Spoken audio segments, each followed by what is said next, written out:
जय श्री राम मित्रों, आज की कथा है लंका में राक्षसी मंत्रणा। इंद्र तुल्य पराक्रमी हनुमान जी ने लंका में जो अत्यंत भयावह कर्म किया था, उसे देखकर राक्षस राज रावण को बड़ी लज्जा और ग्लानि हुई। उसने समस्त प्रमुख राक्षसों को बुलाकर कहा, निशाचरों, एकमात्र बानर हनुमान अकेला इस दुर्धर्षपुरी में घुस आया। उसने इसे तहस नहस कर डाला और जनक कुमारी सीता से भेंट भी कर लिया। सूचना मिली है कि राम सहस्त्रों धीर वीर बानरों के साथ हमारी लंकापुरी पर आक्रमण करने के लिए आ रहा है।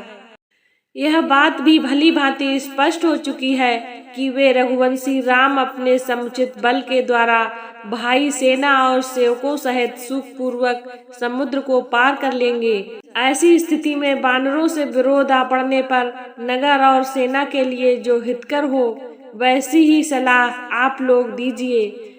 राक्षस बलवान तो बहुत थे, किंतु ना तो उन्हें नीति का ज्ञान था और ना ही वे शत्रु पक्ष के बलाबल को समझते थे।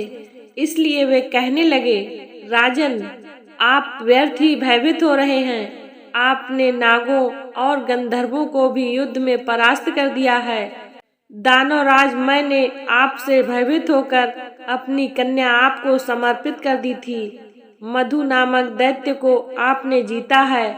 आपके पुत्र मेघनाद ने देवताओं के अधिपति इंद्र पर विजय प्राप्त करके इंद्रजीत की उपाधि प्राप्त की है। साधारण नर और बानरों से प्राप्त हुई इस आपत्ति के विषय में चिंता करना आपके लिए उचित नहीं है। आप सहज ही राम का वध कर डालेंगे। रावण के समक्ष प्रहस्त, दुर्मुख, वज्रदंश, निकुंभ, वज्रहनु आदि प्रमुख राक्षसों ने शत्रु सेना को मार गिराने के लिए अत्यंत उत्साह दिखाया। उनके उत्साहवर्धक वचन सुनकर रावण अत्यंत प्रसन्न हुआ और उनकी हाँ में हाँ मिलाने लगा। मंत्रियों को रावण की हाँ में हाँ मिलाते देख विभीषण ने हाथ जोड़कर कहा, हे तात, जो मनोरथ मेल मिलाप, प्रलोभन और शत्रु पक्ष में फूट डालने से सिद्ध न हो सके, उसकी प्राप्ति के लिए नीति शास्त्र का आश्रय लेना चाहिए। हे रावण, अस्थिर बुद्धि, व्याधिग्रस्त आदि लोगों पर बल का प्रयोग करके कार्य सिद्ध करना चाहिए, परंतु राम ना तो अस्थिर बुद्धि हैं और ना व्याधिग्रस्त हैं। वह तो दृढ़ निश्चय के साथ आपसे युद्ध करने के लिए आए हैं, इसलिए उस पर विजय प्राप्त करना सरल नहीं है।